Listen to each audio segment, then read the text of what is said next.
मी सहाय्यक प्राध्यापक Bhujang Savai Shikre, academic counsellor, IGNOU regional centre Balewadi Pune. मित्रांनो, आज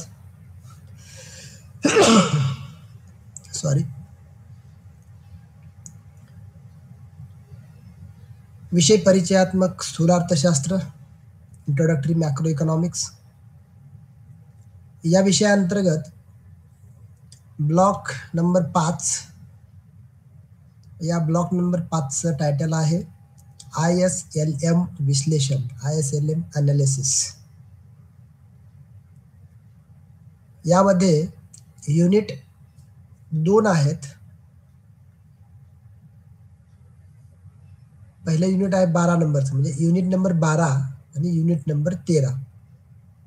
युनिट नंबर 12चं टायटल आहे वास्तव क्षेत्रातील समतोल, equilibrium in the regional sector. आणि युनिट नंबर 13 आर्थिक क्षेत्रातील समतोल, equilibrium in the monetary sector. Real sector and monetary sector मधला समतोल अँड इक्विलिब्रियम. या टायटल अंतर्गत आपण आज सविस्तर चर्चा करणार आहोत.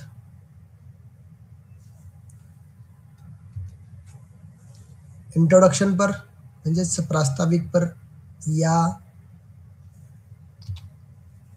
12वा नंबरचा जो चॅप्टर आहे, युनिट आहे वास्तव क्षेत्रातील समतोल, या टायटल अंतर्गत आपण प्रास्ताविक पर चर्चा करत असताना अशी चर्चा करता येईल की अर्थव्यवस्थेच्या अल्पकालीन संतुलनासाठी केन्स यांनी, जे मेनार्ड केन्स यांनी वस्तू बाजार आणि पैसा बाजार याचे स्वतंत्रपणे संतुलन दिलेले आहे, संतुलन सांगितलेले आहे, स्पष्ट केलेले आहे. मंदीच्या अर्थव्यवस्थेतील किंवा मंदीच्या अवस्थेतील अर्थव्यवस्थेला पुन्हा तेजीच्या अवस्थेकडे घेऊन जाण्यासाठी प्रभावी मागणी हा एकमेव मार्ग असल्याचे केन्स यांनी स्पष्ट केलेले आहे. अभिजात अर्थशास्त्रातील म्हणजे सनातनवादी अर्थशास्त्रातील गुंतवणूक फलनाशी फारकत घेत, म्हणजे त्यांनी सांगितलेल्या गुंतवणुकीच्या फॉर्म्युल्याला नाकारून केन्सनी गुंतवणूक फलनाचे स्वतंत्रपणे विश्लेषण केले. आणि त्यांनी सांगितलं की गुंतवणुकीवर व्याजदर आणि भांडवलाच्या सीमांत लाभक्षमतेचा परिणाम होतो.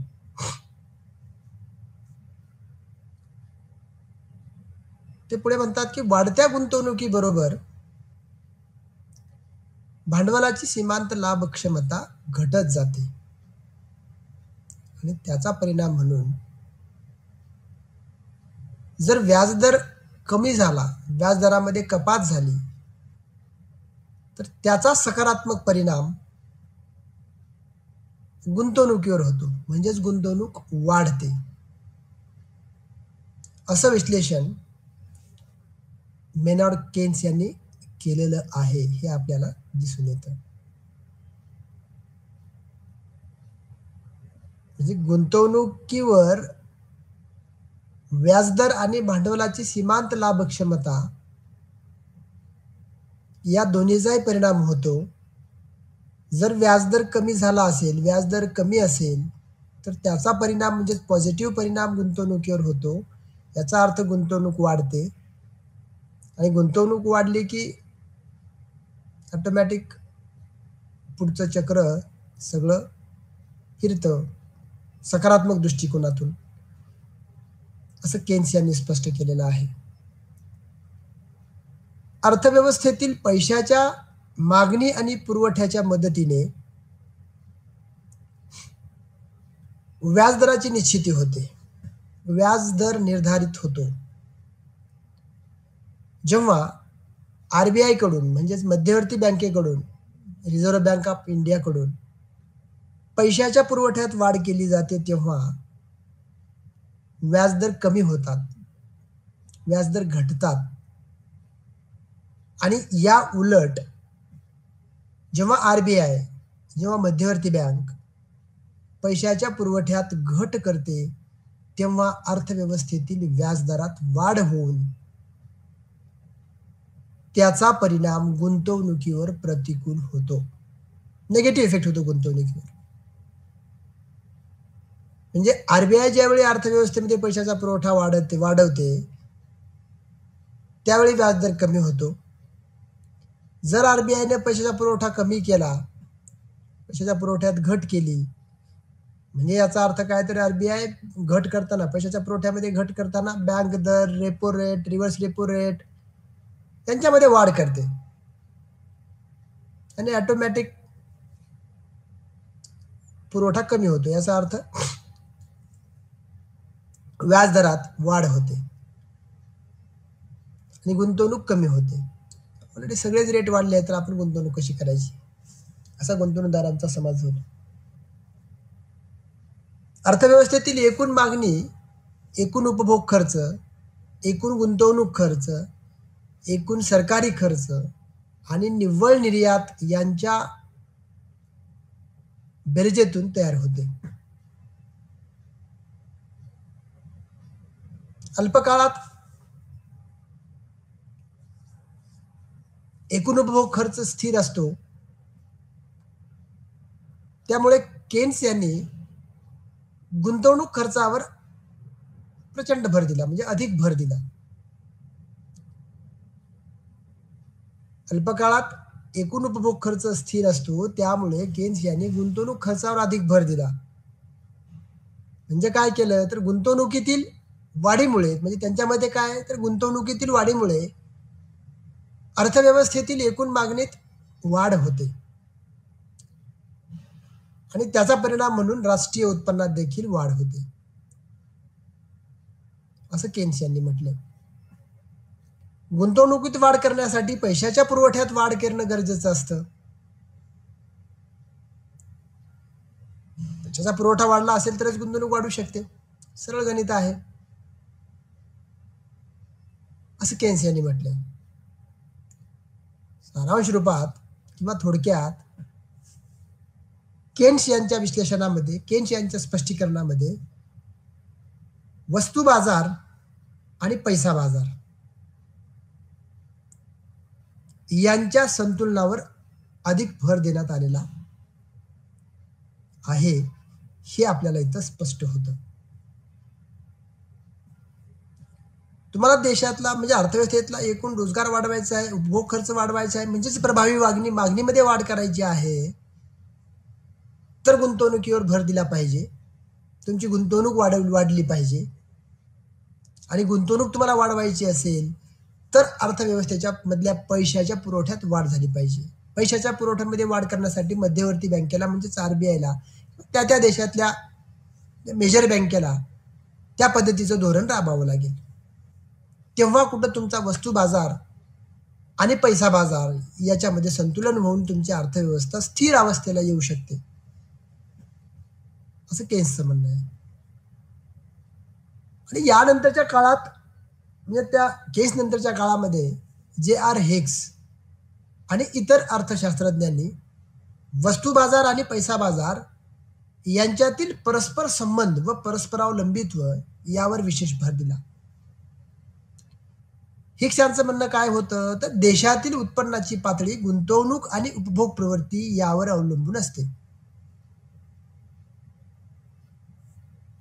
ते खरं आहे. गुंतवणूक कमी झाल्यामुळे देशातील उत्पन्नाची पातळी कमी होते आणि परिणामी पैशाची दैनंदिन व्यवहारासाठीची मागणी घटते. पैशाच्या दैनंदिन व्यवहारासाठीच्या मागणीत घट झाल्यामुळे त्याचा परिणाम व्याजदर कमी होण्यावर होतो. हिक्स, हॅन्सन, लर्नर आणि जॉन्सन या अर्थशास्त्रज्ञांनी गुंतवणूक, राष्ट्रीय उत्पन्न, व्याज दर, पैशाची मागणी व पैशाचा पुरवठा या सर्व घटकातील परस्पर संबंध व परस्परावलंबित्व याचं स्पष्टीकरण देणारे एक स्वतंत्र प्रतिमान मांडलेले आहे. या प्रतिमानाची मांडणी करताना, ह्या मॉडेलची मांडणी करण्यासाठी ज्या वक्राचा आधार घेण्यात आला त्याच वक्राला IS आणि LM वक्र प्रतिमान असं म्हटलं जातं. परत एकदा आपण त्याच्यावर चर्चा करूयात. J.R. हिग्स, हॅन्सन, लर्नर आणि जॉन्सन या सर्व अर्थशास्त्रज्ञांनी गुंतवणूक, राष्ट्रीय उत्पन्न, व्याजदर, पैशाची मागणी व पैशाचा पुरवठा यांच्यातील परस्पर संबंध व परस्पर अवलंबित्व याचं सविस्तर स्पष्टीकरण देणारं जे स्वतंत्र प्रतिमान मांडलं त्या प्रतिमानालाच ISLM वक्र असं म्हटलं गेलं. या प्रतिमानामध्ये त्यांनी राष्ट्रीय उत्पन्नाची पातळी आणि व्याजदर यांच्या मदतीने वस्तू बाजार आणि पैसा बाजाराचे स्वतंत्रपणे परंतु एकानंतर एक असे संतुलन होते याचे स्पष्टीकरण देण्याचा प्रयत्न केला.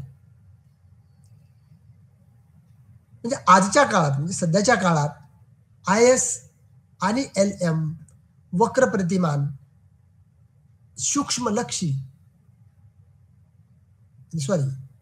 स्थूल अर्थशास्त्र किंवा समग्रलक्षी अर्थशास्त्र यामधील एक महत्वाचं वस्तू आणि बाजाराच्या संतुलनाचं साधन म्हणून पुढे आलेले आहे.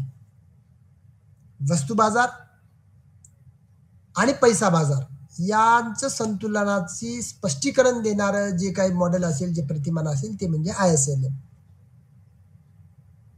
मौद्रिक व राजकोषीय धोरण आणि वस्तू व पैसा बाजार यांचे संतुलन ISLM वक्र प्रतिमानाच्या मदतीने आपल्याला समजून घ्यावा लागणार आहे. ते या प्रकरणामध्ये आपण ते बाब समजून घेणार आहोत.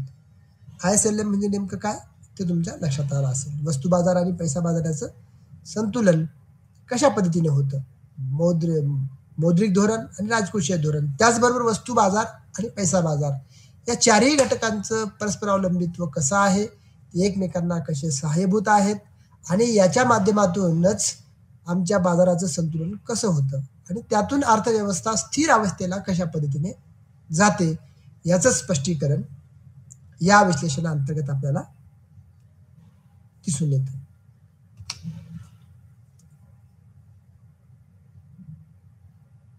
ISLM वक्राची ओळख कशी ओळख सांगता येईल किंवा त्याची काय आपल्याला लक्षात घेता येईल. IS आणि LM वक्र प्रतिमान किंवा हिग्स हॅन्सन प्रतिमान, याला हिग्स हॅन्सन प्रतिमान देखील म्हटलं जातं. हे एक द्विआयामी स्थूल अर्थशास्त्रीय प्रतिमान आहे असं आपल्याला म्हणता येईल. द्विआयामी, दोन आयाम असलेलं स्थूल अर्थशास्त्रामधलं एक महत्वाचं प्रतिमान म्हणून याकडे आपल्याला पाहता येईल. दोन आयाम कुठले आहेत, एक आहे वस्तू बाजार, दुसरा आहे पैसा बाजार. म्हणजेच यामध्ये वस्तू बाजार आणि पैसा बाजार एक संघ संतुलन विश्लेषण करण्यात आलेलं आहे, विशद करण्यात आलेला आहे. गुंतवणूक, बचत, तरलता, पैशाचा पुरवठा यांच्यामधील परस्पर संबंध, कोणत्या कोणत्या मधील परस्पर संबंध, गुंतवणूक आणि बचत व तरलता तसेच पैशाचा पुरवठा. गुंतवणूक आणि बचत आणि तरलता आणि पैशाचा पुरवठा ह्या दोन्हीमध्ये काय संबंध आहे, परस्पर संबंध काय आहेत आणि ह्या परस्पर संबंधाच्या बाबतीमध्ये विचार करून वस्तू बाजाराचं आणि पैसा बाजाराचं हे संतुलन कसं होतं याचंच सविस्तर स्पष्टीकरण, अतिशय साध्या सोप्या भाषेमधलं स्पष्टीकरण या प्रतिमानामध्ये आपल्याला दिसून येतं. ISLM वक्र प्रतिमानाची मूळ मांडणी कोणी केली? तर केन्स यांनी केली आणि त्याचा पुढील विस्तार, पुढील विश्लेषण हे हिग्स आणि हॅन्सन यांनी गणितीय पद्धतीने करून अर्थव्यवस्थेचे सामान्य संतुलन कसे साधले जाते या संबंधीचे विश्लेषण दिलेले आहे. त्यामुळे ISLM वक्र प्रतिमान हिग्स हॅन्सन प्रतिमान या नावानेही ओळखले जाते.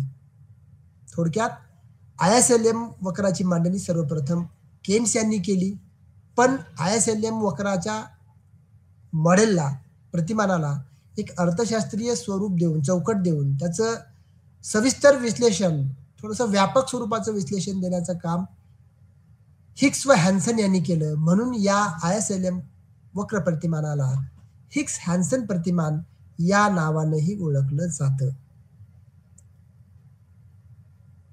अर्थव्यवस्थेतील वस्तू बाजार आणि पैसा बाजार एकमेकाशी संबंधित असून त्यापैकी कोणत्याही एका बाजारातील बदलाचा परिणाम दुसऱ्या बाजारावर होतो.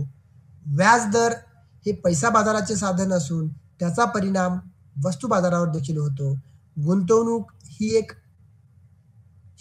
एक एकूण मागणीतील प्रभावी घटक आहे.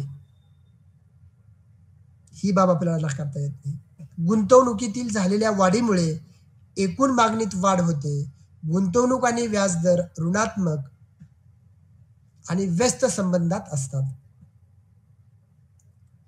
व्याजदरात वाढ झाली असता गुंतवणूक कमी होते व व्याजदर कमी झाला असता गुंतवणूक वाढते, गुंतवणुकीत वाढ होते. गुंतवणुकीतील वाढीमुळे अर्थव्यवस्थेतील एकूण मागणी वाढते. गुंतवणुकीतील वाढीमुळे त्याचा राष्ट्रीय उत्पन्नातील वाढीवर सकारात्मक परिणाम होतो. गुंतवणुकीतील वाढीच्या अनेक पटीने, गुणक पटीने राष्ट्रीय उत्पन्नात वाढ होते. गुंतवणूक आणि राष्ट्रीय उत्पन्नातील वाढ स्पष्ट करण्यासाठी किंवा विश्लेषित करण्यासाठी केन्स यांनी गुंतवणूक गुणक, इन्व्हेस्टमेंट मल्टिप्लायर ही गणितीय संकल्पना देखील स्पष्ट केलेली आहे, हे आपल्याला माहिती आहे. अर्थव्यवस्थेतील एकूण मागणीतील वाढीमुळे पैशाची दैनंदिन व्यवहारासाठीची मागणी देखील वाढते. पैशाच्या मागणीत वाढ झाल्यामुळे त्याचा व्याजदरावर प्रतिकूल परिणाम होतो. पैशाची मागणी आणि व्याजदर यांच्यात व्यस्त संबंध असतो, हे देखील आपल्याला स्पष्ट होतं. म्हणजे अशा पद्धतीनं IS आणि LM वक्र प्रतिमानामध्ये राष्ट्रीय उत्पन्न आणि व्याजदर यांच्यातील परस्पर संबंधाची मांडणी वस्तू बाजार आणि पैसा बाजार यांच्यात एकसंघ संतुलनाच्या मदतीनं केली जाते.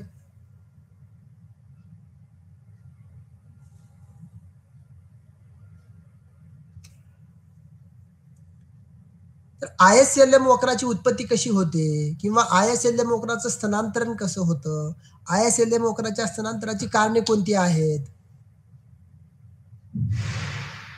यावर आपल्याला चर्चा करता येईल इथे. तर IS वक्राची निर्मिती ही कशा पद्धतीने होती? तर IS आणि LM वक्र या प्रतिमानामध्ये वस्तू बाजार आणि पैसा बाजार यांच्यामधील परस्पर संबंध विशद केलेला असून एकूण मागणी आणि उत्पन्न हे जेव्हा एकमेकांच्या बरोबर असतात, एकूण मागणी आणि एकूण उत्पन्न हे जेव्हा एकमेकांच्या बरोबर असतात तेव्हा वस्तू बाजाराचे संतुलन होते. एकूण मागणीमध्ये उपभोग मागणी आणि गुंतवणूक मागणी हे दोन प्रमुख घटक असतात. उपभोग मागणी उत्पन्न आणि उपभोग प्रवृत्तीवर अवलंबून असते. उपभोग मागणी उत्पन्न आणि उपभोग प्रवृत्तीवर अवलंबून असते आणि गुंतवणूक मागणी व्याजदरावर अवलंबून असते. हे सरळ गणित आहे. परत एकदा आपण याच्यावर चर्चा करूयात. एकूण मागणी आणि उत्पन्न हे जेव्हा एकमेकांच्या बरोबर असतात, एकूण मागणी आणि उत्पन्न हे जेव्हा एकमेकांच्या बरोबर असतात, तेव्हा वस्तू बाजाराचं संतुलन होतं. एकूण मागणीमध्ये उपभोग्य मागणी आणि गुंतवणूक मागणी हे दोन प्रमुख घटक आहेत. एकूण मागणीमध्ये उपभोग मागणी आणि गुंतवणूक मागणी हे दोन प्रमुख घटक असतात. उपभोग मागणी कशावर अवलंबून असते? उत्पन्न आणि उपभोग प्रवृत्ती. आणि गुंतवणूक मागणी कशावर अवलंबून असते? तर व्याज दरावर अवलंबून असते. जेव्हा व्याज दरात घट होते तेव्हा गुंतवणुकीत वाढ होते. आणि याच्या उलट परिस्थितीत जेव्हा व्याज दरात वाढ होते तेव्हा गुंतवणूक कमी होते. व्याज दरातील घटीमुळे गुंतवणुकीचा खर्च कमी होतो व गुंतवणूकदारांना अधिक नफा मिळतो. व्याजदर कमी असला की गुंतवणुकीचा खर्च कमी होऊन गुंतवणूकदारांना नफा मिळतो. सोपं गणित आहे. त्यामुळे व्यावसायिक व उद्योजक कमी व्याजदर पातळीला मोठ्या प्रमाणात गुंतवणूक करण्यासाठी पुढे येतात, गुंतवणूक करतात. व्याजदर कमी आहे, त्यांना नफा अधिक मिळतो. अर्थव्यवस्थेतील गुंतवणुकीत होणाऱ्या वाढीमुळे एकूण मागणीमध्ये वाढ होते आणि वस्तू बाजारातील संतुलन बिंदूच्या वरच्या बाजूला म्हणजे संतुलन बिंदू वरच्या बाजूला सरकतो. आयएस वक्र काढण्यासाठी एकूण मागणी आणि राष्ट्रीय उत्पन्न यांच्यावर होणारा व्याजदर कपातीचा परिणाम समजून घेणं गरजेचं पडतं. आयएस वक्र भिन्न भिन्न व्याजदर पातळीला राष्ट्रीय उत्पन्नाचे कोणत्या पातळीवर संतुलन होते याचे भिन्न भिन्न म्हणजे वेगवेगळे बिंदू दर्शवितो. तर आकृती क्रमांक इथे पुढे आपण इथे आकृती बघितलेली आहे. यामध्ये व्याजदर आणि गुंतवणूक यांच्यातील संबंध दर्शविण्यात आलेला आहे. आपल्याला दिसून येतं व्याजदर रेट ऑफ इंटरेस्ट इकडे OY अक्षावरती आणि इन्व्हेस्टमेंट ही OX अक्षावरती. OX अक्षावरती गुंतवणूक आहे आणि OY अक्षावरती व्याजदर आहे. बरोबर. व्याजदर आणि गुंतवणूक यांच्यात व्यस्त संबंध असतो हे आपल्याला इथं दिसून येतं. कमी व्याजदर पातळीला उद्योजक व व्यावसायिकांना अधिक नफा मिळतो व त्यामुळे त्यांच्याकडून मोठ्या प्रमाणात गुंतवणूक केली जाते. त्यामुळे व्याजदर इथे किती आहे? R2, R1, R0. बरोबर. इथे हे बघा इथे व्याजदर किती आहे? R0 असताना गुंतवणूक I0 आहे. R1 व्याजदर असताना म्हणजे जसा व्याजदर कमी होतो R0 वरून R2 वर येतो तशी आमची इकडे गुंतवणूक वाढत जाते. बरोबर. म्हणजे इथं कमी व्याजदर पातळीला उद्योजक व व्यावसायिकांना अधिक नफा मिळतो व त्यामुळे त्यांच्याकडून मोठ्या प्रमाणात गुंतवणूक केली जाते. त्यामुळे जेव्हा अर्थव्यवस्थेत व्याजदर कमी होतात तेव्हा गुंतवणुकीचे प्रमाण वाढते.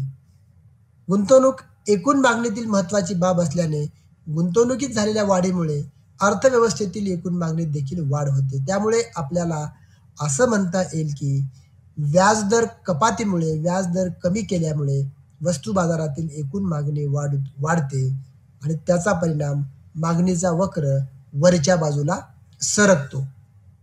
IS वक्र हा व्याज दर आणि राष्ट्रीय उत्पन्न यांच्यातील परस्पर संबंध दर्शविणारा व वस्तू बाजाराचं संतुलन बिंदू दर्शविणारा वक्र आहे हे आपल्याला इथं दिसून येतं.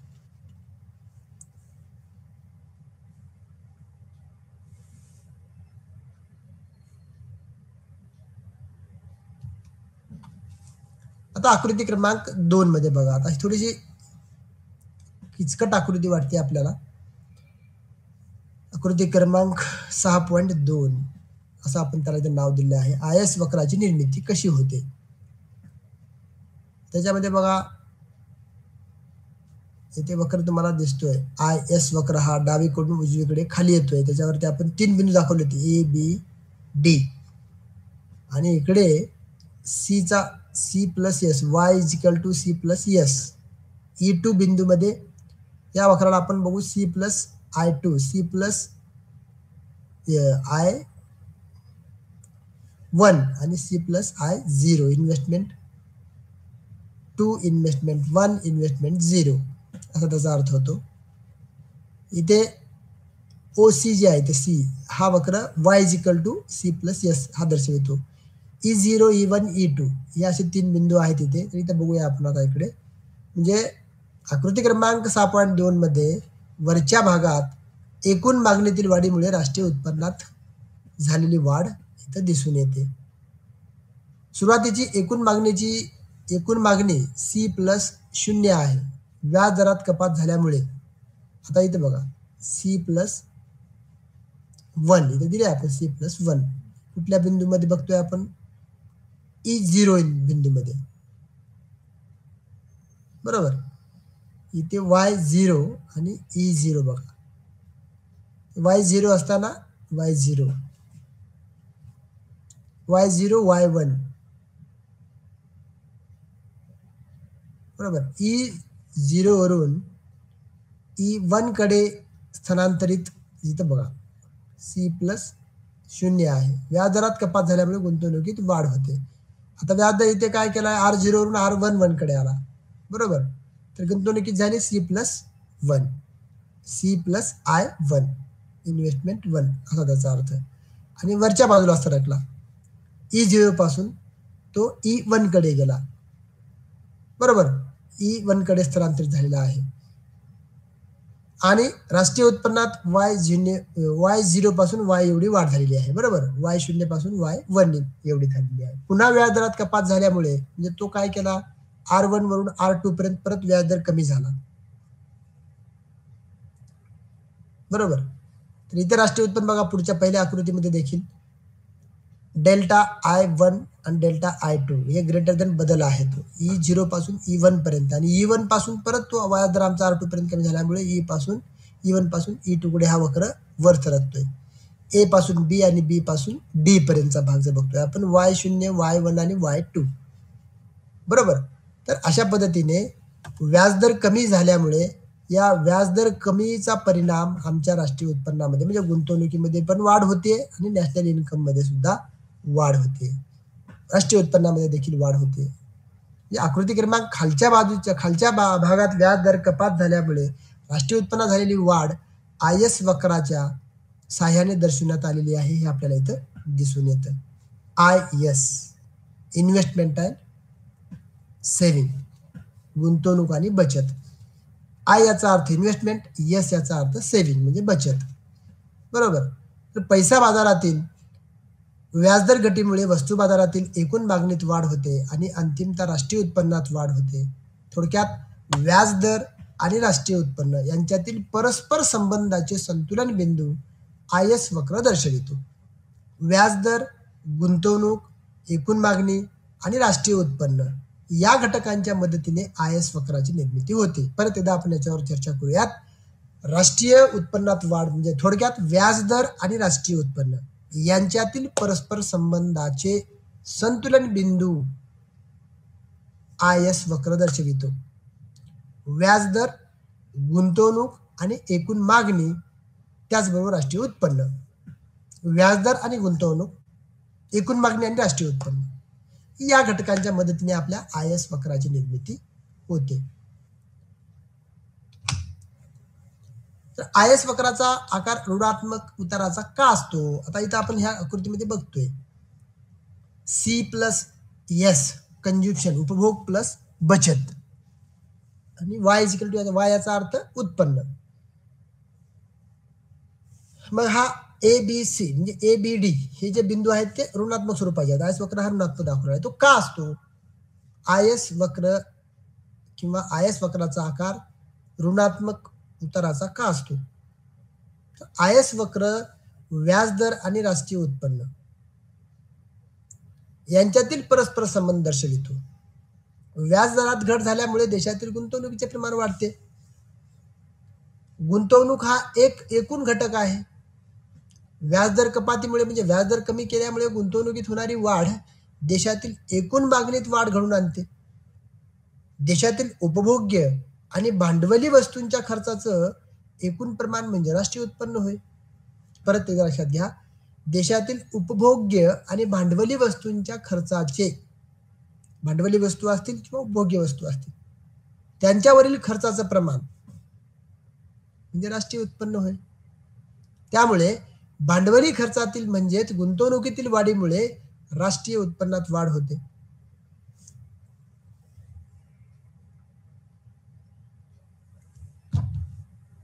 राष्ट्रीय उत्पन्नात वाढ होते. थोडक्यात गुंतवणूक आणि राष्ट्रीय उत्पन्न यांच्यात ऋणात्मक संबंध असतो. म्हणून आयएस वक्राचा आकार ऋणात्मक व डावीकडून उजवीकडे वरून खाली येणारा असतो. आयएस वक्राचा उतार किती तीव्र स्वरूपाचा असतो हे दोन प्रमुख घटकांवर अवलंबून असतं. एक भांडवली वस्तूंच्या मागणीची लवचिकता आणि दुसरा गुणकाचा आकार. भांडवली वस्तूंच्या मागणीचे म्हणजेच गुंतवणूक मागणीची लवचिकता म्हणजे व्याज दरातील बदलाला भांडवली वस्तूंच्या मागणीने दिलेला प्रतिसाद किंवा प्रतिसादाचे प्रमाण. व्याज दरातील बदलाशी गुंतवणुकीतील बदलाचं प्रमाण म्हणजे गुंतवणूक मागणीची लवचिकता होय. परत एकदा लक्षात घ्या, व्याज दरातील बदलाशी गुंतवणुकीतील बदलाचे प्रमाण म्हणजेच गुंतवणूक मागणीची लवचिकता होय. गुंतवणूक मागणीची लवचिकता जेवढी अधिक असेल तेवढा आयएस वक्र सपाट स्वरूपाचा असतो. म्हणून व्याज दरातील अल्पशा बदलामुळे गुंतवणुकीत मोठ्या प्रमाणात बदल घडून येतो. आयएस वक्राच्या आकारावर व तीव्रतेवर परिणाम करणारा दुसरा घटक म्हणजे गुणकाचा आकार होय. गुणक म्हणजे गुंतवणूक आणि राष्ट्रीय उत्पन्न यांच्यातील संबंध दर्शविणारे गणितीय परिमाण होय. गुणकाचे मूल्य सीमांत उपभोग प्रवृत्तीवर अवलंबून असते. सीमांत उपभोग प्रवृत्ती अधिक असेल तर गुणकाचे मूल्य देखील मोठे असते. गुणकाचे मूल्य मोठे असेल म्हणजेच गुणकाचा आकार मोठा असेल तर गुंतवणुकीतील बदलाच्या अनेक पटीने म्हणजेच गुणक पटीने राष्ट्रीय उत्पन्नात वाढ होते. गुणक मूल्य जेवढं अधिक असेल तेवढा आयएस वक्राचा आकार लवचिक असतो. बरोबर. थोडक्यात आपण त्याचं आयएस वक्र ऋणात्मक उताराचा का असतो याच्यावर परत एकदा आपण थोडंसं भाष्य करूयात. गुंतवणूक आणि राष्ट्रीय उत्पन्न यांच्यात ऋणात्मक संबंध असतो. म्हणून आयएस वक्राचा आकार ऋणात्मक म्हणजेच डावीकडून उजवीकडे वरून खाली येणारा असतो. हे इथं आपल्याला इथं स्पष्ट होतं.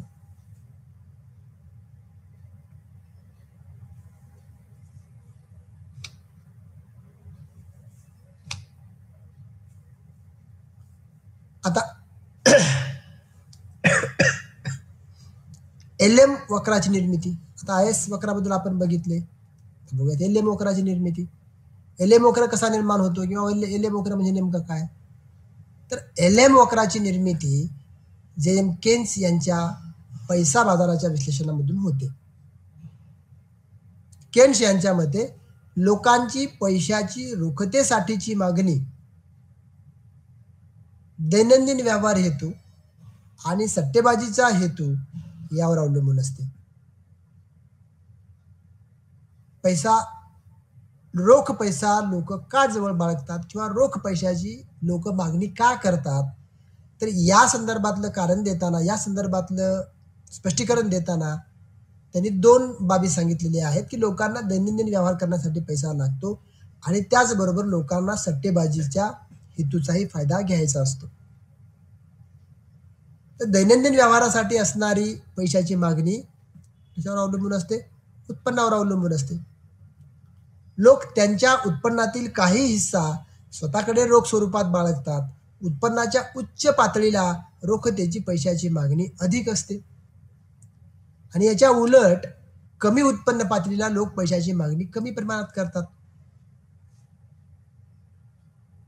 कमी उत्पन्न पातळी म्हणजे त्याला उत्पन्न त्यांचं कमी आहे पण ते उत्पन्न त्यांना वाढवायचं आहे, त्यावेळी ते रोख पैसा जवळ बाळगत नाहीत तर ते सट्टेबाजीसाठी पैसा लावतात.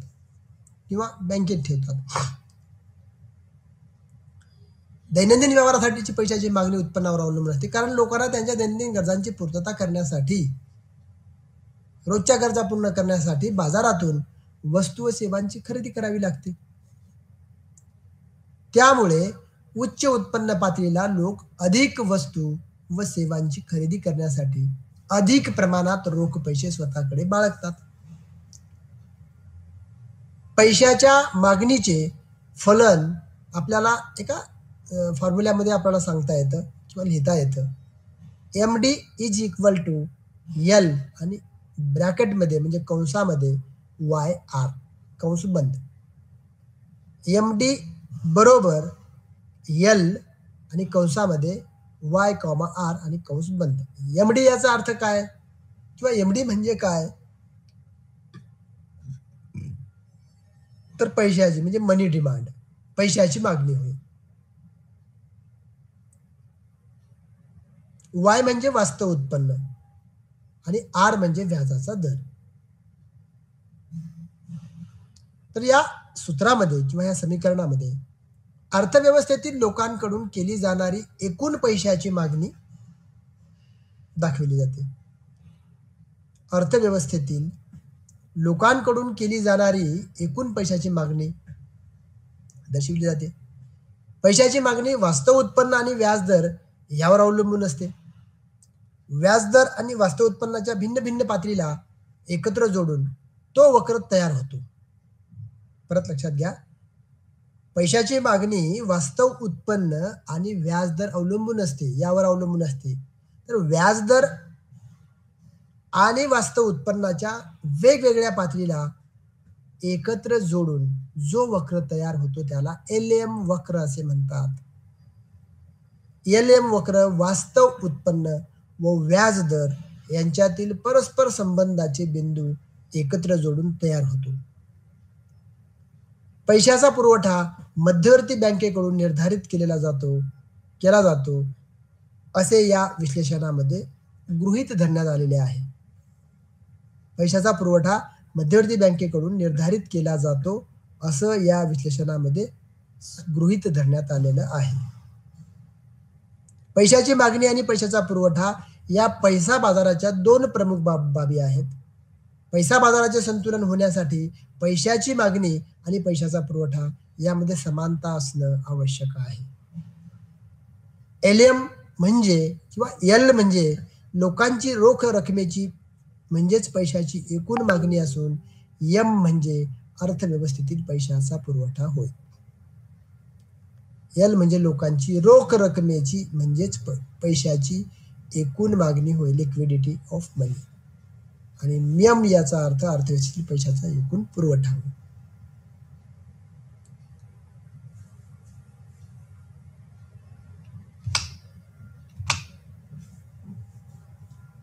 आता इथे आकृतीमध्ये बघूया आपण. आकृती क्रमांक 6.3 मध्ये LM वक्राची निर्मिती दाखविण्यात आलेली आहे. LM वक्र डावीकडून उजवीकडे वर जाणारा धनात्मक आकाराचा असतो. उत्पन्नातील वाढीच्या प्रमाणात लोकांकडून केली जाणारी रोख रकमेची मागणी देखील वाढते किंवा रोखतेची मागणी वाढते. LM वक्र उत्पन्नाच्या वेगवेगळ्या पातळीला, भिन्न भिन्न पातळीला अर्थव्यवस्थेतील व्याजदर किती असेल हे दर्शवितो. उत्पन्नाच्या वेगवेगळ्या पातळीला व्याजदर किती असेल हे दर्शवितो, हे स्पष्ट करतो. लोकांचे उत्पन्न वाढले असता त्यांच्याकडून केली जाणारी पैशाची मागणी देखील वाढते. उत्पन्नातील वाढीचा परिणाम म्हणून पैशाच्या मागणीत होणाऱ्या वाढीमुळे अर्थव्यवस्थेतील व्याजाचे दर वाढतात. कारण पैसा बाजारातील व्याजदराचे निर्धारण पैशाची मागणी आणि पैशाचा पुरवठा यांच्यामुळे होते. त्यामुळे वाढत्या उत्पन्न पातळीला व्याजदर वाढतो आणि त्याच वेळी लोकांची पैशाची मागणी देखील वाढते.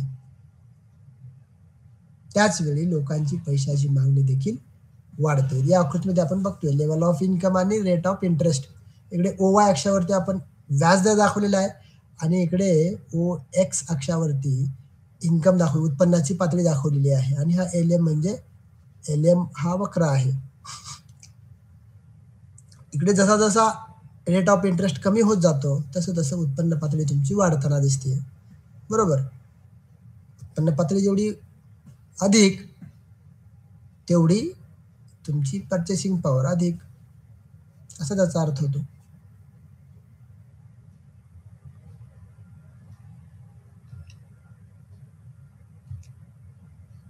तर इकडे आकृती क्रमांक 6 मध्ये देखील 6.4 मध्ये देखील काय दाखवलेलं आहे, तर उत्पन्नाच्या भिन्न भिन्न पातळीला पैसा बाजाराचे संतुलन कसे होते. पैसा बाजाराचे संतुलन कसे होते. उत्पन्न वेगवेगळे आहे. तर पैसा बाजाराचे संतुलन दाखवताना पैशाचा पुरवठा स्थिर आहे. क्वांटिटी ऑफ मनी आपण OX अक्षावरती बघतो, पैशाची संख्या दाखवलेली आहे. तर पैशाचा पुरवठा स्थिर आहे असे गृहीत धरून पैशाची मागणी आणि व्याजदर, पैशाची मागणी आणि व्याजदर यांच्यातील संबंध यामध्ये दर्शविण्यात आलेला आहे. पैशाचा पुरवठा स्थिर आहे आणि या पैशाच्या पुरवठ्याच्या स्थिर पातळीला पैशाची मागणी किती आहे आणि व्याजाचा दर किती आहे. याची सिच्युएशन याच्यामध्ये स्पष्ट करण्याचा प्रयत्न केलेला आहे. उत्पन्नात होणाऱ्या वाढीबरोबर लोकांची पैशाची मागणी वाढते. पैशात होणाऱ्या वाढीमुळे व्याजदर देखील वाढतात. MD M0D कंसात Y0 असं आपण इथे दाखवलेलं आहे. हा प्रारंभीचा म्हणजे पैशाच्या मागणीचा वक्र आहे. M0D इथे M0D Y0 हा पहिला काय आहे, पैशाच्या मागणीचा वक्र आहे. बरोबर. इतर रेट ऑफ इंटरेस्ट 0. M0D पैशाची मागणी इथं 0 आहे आणि उत्पन्न देखील इथं 0 आहे. बरोबर. तर पैशाचा पुरवठा स्थिर असून MS हा पैशाचा पुरवठा वक्र सरळ उभ्या रेषेत वर जातो. इकडे MS आपण हा बघतो इथे. आणि R0 हा सुरुवातीचा व्याजदर आहे. इथे बघा, R0 हा सुरुवातीचा व्याजदर असून पैशाच्या मागणीत होणाऱ्या वाढीबरोबर व्याजदर देखील वाढत जातो. पैशाचा वक्र व्याजदराची ऋणात्मक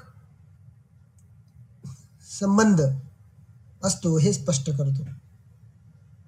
पैशाचा मागणी वक्र डावीकडून उजवीकडे वरून खाली येणारा आहे. डावीकडून उजवीकडे खाली येणारा आहे. कमी व्याजदराला अधिक पैशाची मागणी, कमी व्याजदराला अधिक पैशाची मागणी व अधिक व्याजदराला कमी पैशाची मागणी केली जाते. परंतु या आकृतीमध्ये आता इथे बघा, परंतु या आकृतीमध्ये, या शेजारच्या आकृतीमध्ये आपण जर बघितलं तर लोकांच्या उत्पन्नात होणाऱ्या वाढीमुळे पैशाच्या मागणीत होणारी वाढ दर्शविण्यात आलेली आहे. पैशाच्या मागणीत होणाऱ्या वाढीमुळे पैसा बाजारातील व्याजाचा दर वाढतो असे यामध्ये स्पष्ट होते. पैशाच्या मागणीत होणाऱ्या वाढीमुळे व्याजाचा दर वाढत जातो. म्हणजे M0 पासून ते M2 पर्यंत जर आपण बघितलं, जसं मागणी वाढत चालली आहे तसं आमचा व्याजदर वाढत चाललाय. जेवढी अधिक पैशाची मागणी असेल तेवढा व्याजदर अधिक वाढताना दिसून येतो, असं ह्या आकृतीवरून आपल्याला स्पष्ट होतं. तर LM वक्राचा आकार धनात्मक का असतो, या प्रश्नाचं उत्तर आपल्याला इथं थोडं चर्चा करता येईल. LM वक्राचा आकार डावीकडून उजवीकडे वर जाणारा व धनात्मक असतो. तो का असतो, तर LM वक्र पैसा बाजारातील संतुलन दर्शवितो. लोकांची पैशाची मागणी उत्पन्न वाढी बरोबरच वाढत जाते. लोकांची पैशाची मागणी उत्पन्न वाढीबरोबरच बदलत जाते किंवा वाढत जाते. उच्च उत्पन्न पातळीला लोक अधिक पैशाची मागणी करतात आणि अल्प उत्पन्न पातळीला पैशाची मागणी कमी असते. पैशाचा पुरवठा मध्यवर्ती बँकेकडून केला जातो आणि तो स्थिर असतो असे गृहीत धरण्यात आलेले आहे. त्यामुळे दिलेल्या पैशाच्या पुरवठ्याच्या वक्रावर पैशाच्या मागणीत होणाऱ्या वाढीमुळे व्याजाचा दर वाढत जातो. एलएम वक्राचा आकार व तीव्रता प्रामुख्याने 2 घटकावर अवलंबून असते. हे 2 घटक कोणते कोणते आहेत? तर एक लोकांची तरलता म्हणजे रोख पैशाची मागणी, म्हणजेच पसंती, म्हणजेच उत्पन्नातील वाढीमुळे पैशाच्या मागणीत होणारी वाढ आणि दुसरी व्याज दरातील बदलाशी पैशाच्या मागणीची लवचिकता. लोकांचा उपभोग खर्च उत्पन्नावर अवलंबून असतो. उत्पन्नाच्या वाढीबरोबर लोकांचा उपभोग खर्च देखील वाढतो. वाढत्या खर्चामुळे देशातील उपभोग्य वस्तूंची मागणी वाढते. लोकांना बाजारातून वस्तू व सेवांची खरेदी करण्यासाठी वाढत्या उत्पन्नाबरोबर पैशाची मागणी वाढवावी लागते. त्यामुळे उत्पन्न आणि पैशाची मागणी यामध्ये धनात्मक संबंध आपल्याला दिसून येतो आणि याचा परिणाम म्हणून उत्पन्नाच्या वाढीबरोबर रोखतेची म्हणजेच पैशाची मागणी वाढत असल्याने एलएम वक्राचा आकार धनात्मक व डावीकडून उजवीकडे वर जाणारा असतो.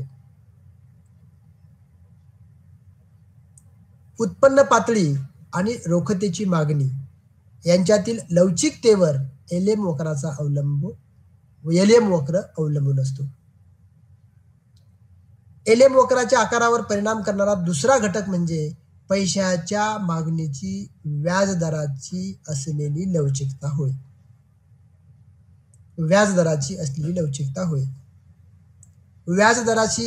पैशाच्या मागणीची लवचिकता कमी असेल, तर वाढत्या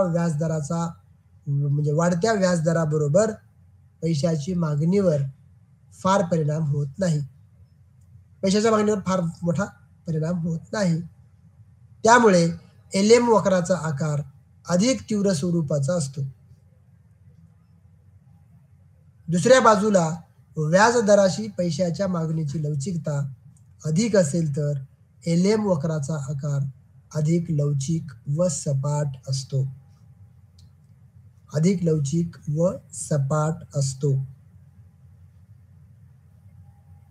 तर अशा पद्धतीने आपण इथे एलएम वक्राचा आकार धनात्मक का असतो याचे 2-3 बाबी आपण इथे चर्चिलेल्या आहेत. पुढचा आहे एलएम म्हणजे ISLM वक्राच्या स्थानांतरणाची कारणे कोणती कोणती आहेत?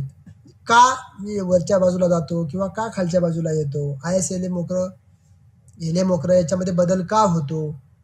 तर याचं आपल्याला विश्लेषण करताना किंवा याची चर्चा करताना याबद्दल चर्चा करताना असं सांगता येईल, अशी चर्चा करता येईल की आयएस वक्राचे स्थानांतरण व निर्धारण देशातील स्वायत्त खर्चावर अवलंबून असते. तर स्वायत्त खर्च म्हणजे काय? तर स्वायत्त खर्च म्हणजे असा खर्च होय की जो उत्पन्नावर अवलंबून असत नाही, तो उत्पन्नावर अवलंबून राहत नाही.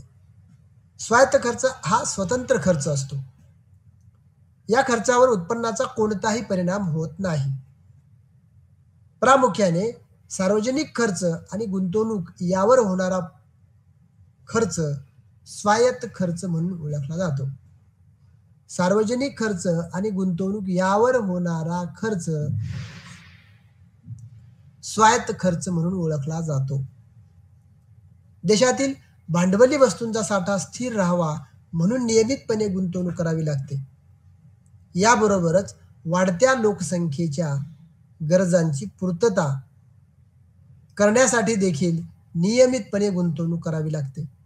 जसे रहिवासी इमारतींचे बांधकाम, शाळा, दवाखाने, रस्ते इत्यादीसाठी नियमितपणे, निरंतरपणे, परंतु मोठ्या प्रमाणामध्ये, प्रचंड प्रमाणात खर्च करावा लागतो आणि यावर होणारा खर्च हा स्वायत्त खर्च या प्रकारात मोडतो आणि हा खर्च गव्हर्नमेंट करतो, सरकार करते. याबरोबरच सरकारी खर्च देखील स्वायत्त खर्च प्रकारात मोडतो. आता सरकार ह्या सगळ्या गोष्टी करते म्हणजे तो स्वायत्त खर्च आहे. सरकारी खर्च हा धोरणात्मक निर्णयाचा भाग असतो. देशातील पायाभूत सुविधांची निर्मिती करण्यासाठी सरकारकडून मोठ्या प्रमाणात खर्च केला जातो. सरकारी खर्चाचा आणि उत्पन्नाचा कोणताही संबंध असत नाही.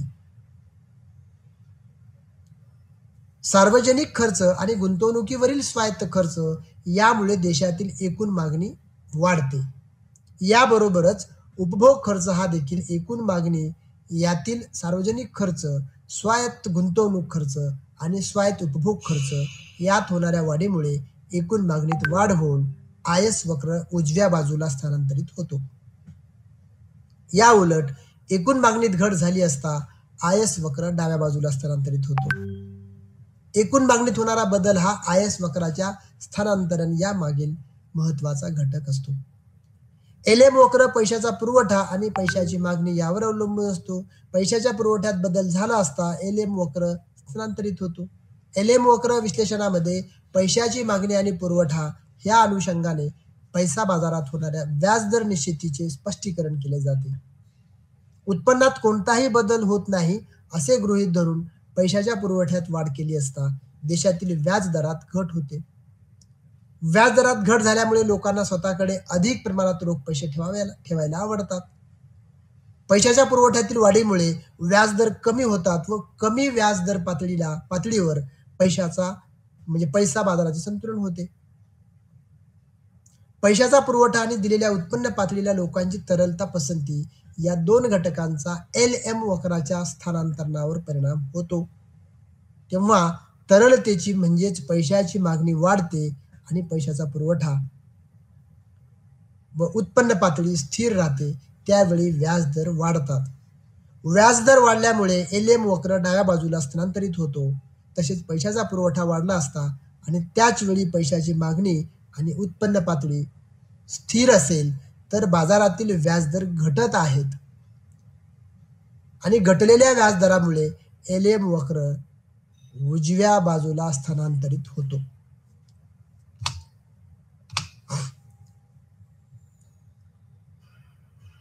वस्तू बाजार आणि मुद्रा बाजार यांचं संतुलन म्हणजे आयएसएलएम वक्र प्रतिमानाचा विस्तार आणि सरकारचे राजकोषीय धोरण, त्याचबरोबर वस्तू बाजार आणि मुद्रा बाजाराचे एकसंघ संतुलन.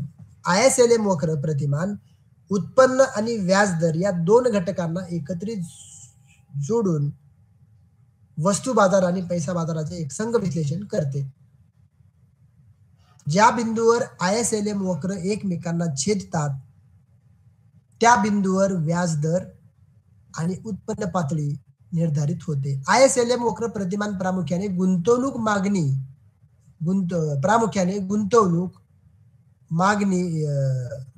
मागणी फलन, उपभोग फलन, पैशाची मागणी आणि पैशाचा पुरवठा या चार घटकावर अवलंबून आहे. आयएसएलएम वक्र प्रतिमान प्रामुख्याने कशावर अवलंबून आहे? गुंतवणूक मागणी फलन, उपभोग फलन, पैशाची मागणी आणि पैशाचा पुरवठा. आयएसएलएम वक्र प्रतिमानानुसार वस्तू बाजार आणि पैसा बाजाराच्या एकसंघ संतुलनासाठी बचत आणि गुंतवणूक, भांडवलाची उत्पादकता आणि उपभोग व बचत प्रवृत्ती हे वास्तव घटक आणि पैशाचा पुरवठा आणि पैशाची मागणी हे मौद्रिक घटक महत्वाची भूमिका बजावतात. म्हणजे या वास्तवामध्ये वास्तव आणि मौद्रिक घटकांमुळे देशातील व्याजदर आणि उत्पन्नाची पातळी निर्धारित होते. या घटकांमध्ये कोणत्याही प्रकारचा बदल झाला म्हणजे आयएसएलएम वक्र स्थलांतरित होतात व त्यामुळे व्याजदर आणि उत्पन्न यांच्यातील संतुलन बिघडते. आता आकृती 6.5 मध्ये आपण बघतोय एलएम आणि आयएस ई बिंदूमध्ये संतुलन दाखवलेलं आहे.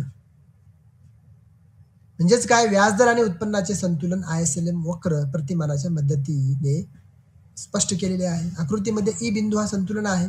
R2 हा व्याजदर आणि Y2 ही राष्ट्रीय उत्पन्नाची पातळी निश्चित होते झालेली आहे दिसून येते. अर्थव्यवस्थेतील वास्तव आणि मौद्रिक घटकांमध्ये कोणत्याही प्रकारचा बदल झाला असता ISLM वक्र स्थलांतरित होतात व संतुलन बिंदू दुसरीकडे सरकतो. सरकारच्या राजकोषीय धोरणामुळे सार्वजनिक खर्चात बदल होतो आणि तसेच मध्यवर्ती बँकेच्या मौद्रिक धोरणामुळे देखील पैशाच्या पुरवठ्यात बदल होतो. म्हणजेच मौद्रिक आणि राजकोषीय धोरणाच्या माध्यमातून सरकारने सार्वजनिक खर्च व पैशाच्या पुरवठ्यात बदल केला असता ISLM वक्र स्थलांतरित होतात व त्याचा व्याज दर आणि राष्ट्रीय उत्पन्नावर परिणाम होतो. राजकोषीय आणि मौद्रिक धोरण निर्मात्यांमध्ये समन्वय असणे आणि उद्दिष्टांचे साधर्म्य असणे अत्यंत गरजेचं असतं. अन्यथा मौद्रिक आणि राजकोषीय धोरण यातील विसंगतीमुळे अर्थव्यवस्थेत अपेक्षित संतुलन साधलं जात नाही किंवा अपेक्षित संतुलन घडून येत नाही. ISLM वक्र प्रतिमानाचा विस्तार आणि सरकारचे राजकोषीय धोरण याच्यात काय संबंध आहे? तर ISLM प्रतिमान मौद्रिक आणि राजकोषीय धोरणाच्या योग्य वापराद्वारे अर्थव्यवस्थेतील उत्पादन आणि रोजगार पातळीत कशा पद्धतीने वाढ घडून आणता येईल याचं विश्लेषण करते. मौद्रिक धोरण म्हणजे देशातील मध्यवर्ती बँकेकडून पैशाच्या पुरवठ्यात बदल घडून आणण्याकरिता आखलेलं धोरण होय. राजकोषीय धोरण म्हणजे सार्वजनिक खर्चातील बदलासंबंधीचे सरकारच्या माध्यमातून आखण्यात येणारं धोरण होय. राजकोषीय धोरणाची सार्वजनिक खर्च आणि कर ही प्रमुख दोन साधने आहेत. सार्वजनिक खर्चात वाढ केल्यामुळे त्याचा देशातील उत्पन्न पातळीवर सकारात्मक परिणाम होतो, तर राजकोषीय धोरणाचा व्याजाचा दर आणि उत्पन्नावरील परिणाम हे आपल्याला आकृतीच्या माध्यमातून स्पष्ट करता येतं. सार्वजनिक खर्चातील वाढीमुळे देशातील वस्तूंच्या एकूण मागणीत वाढ कशी होते, त्यामुळे वक्राचे उजवीकडे स्थलांतर होऊन नवीन वक्र तयार होतो. बरोबर, हे सगळं इथं स्पष्ट होतं.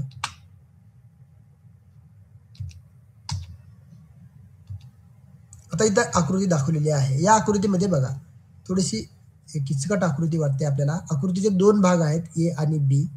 ए आकृतीच्या संदर्भात आपण थोडंसं विश्लेषण करूयात की राजकोषीय धोरणाचा व्याजदर आणि उत्पन्नावरील परिणाम दर्शवण्यात आलेला आहे. सार्वजनिक खर्चातील वाढीमुळे देशातील वस्तूंच्या एकूण मागणीत वाढ होते, त्यामुळे वक्राचे उजवीकडे स्थलांतर होऊन नवीन वक्र तयार होतो. हे बघा, इथे ई बिंदू ऐवजी बी बिंदू ते दाखवलेला आहे. बरोबर, तर इथं आपल्याला थोडक्यात त्याचं सांगता येईल विश्लेषण. कर कपातीमुळे अर्थव्यवस्थेतील उत्पन्नाची पातळी व व्याजदर यामध्ये वाढ होते आणि उलट परिस्थितीमध्ये कर वाढीमुळे उत्पन्न आणि व्याजदर यात घट होते. हे जिथं आपल्याला इथे ह्या आकृतीवरून स्पष्ट होते. कसे स्पष्ट होते इथे परत आपण विश्लेषण बघूयात आपण. ISLM इथे बघा, आकृतीच्या दुसऱ्या ब भागामध्ये आता हा ब भाग, हा दुसरा जो आहे तो ब भाग. इथे अ भागामध्ये आपण काय दाखवले, सार्वजनिक खर्चातील वाढ आणि इकडे ब भागामध्ये कर कपात. बरोबर, तर इथे दोन भाग कसे आहेत. इथे वक्रामधील अंतर गुणकाच्या आकारावर अवलंबून असतो, ते लक्षात घेतलं जातं. सार्वजनिक खर्च गुणकाचा आकार सीमांत प्रवृत्ती याच्यावर अवलंबून असते. आकृतीतील LM वक्र स्थिर असून बिंदू ई वरून तो बी वर स्थलांतरित झालेला आहे.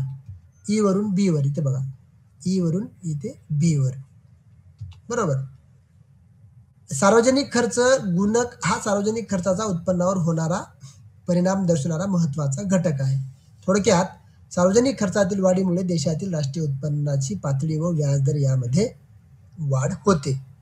आणि ब भागात राजकोषीय धोरणाचे महत्वाचे साधन असलेल्या करामध्ये झालेली कपात दर्शविण्यात आलेली आहे. कर कपातीमुळे लोकांच्या खर्च शक्य उत्पन्नात वाढ होते, परिणामी लोकांचा उपभोग खर्च वाढून अर्थव्यवस्थेतील एकूण मागणी वाढते. कर कपातीच्या परिणामामुळे वक्र उजवीकडे स्थलांतरित होतो.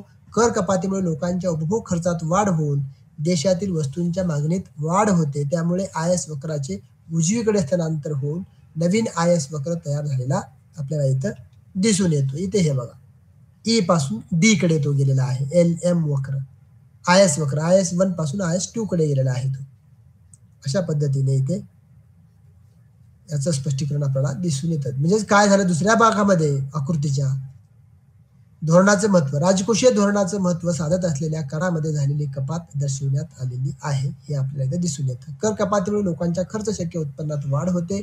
परिणामी लोकांचा उपभोग खर्च वाढून अर्थव्यवस्थेतील एकूण मागणी वाढते. हेच इथं ह्या आकृतीवरून आपल्याला स्पष्ट होते. धन्यवाद मित्रांनो. आज आपण इथे ISLM वक्राबद्दल सविस्तर चर्चा करण्याचा प्रयत्न केलेला आहे. तर आज इथेच थांबूयात. पुढच्या व्हिडिओमध्ये पुढे परत भेटूयात. धन्यवाद.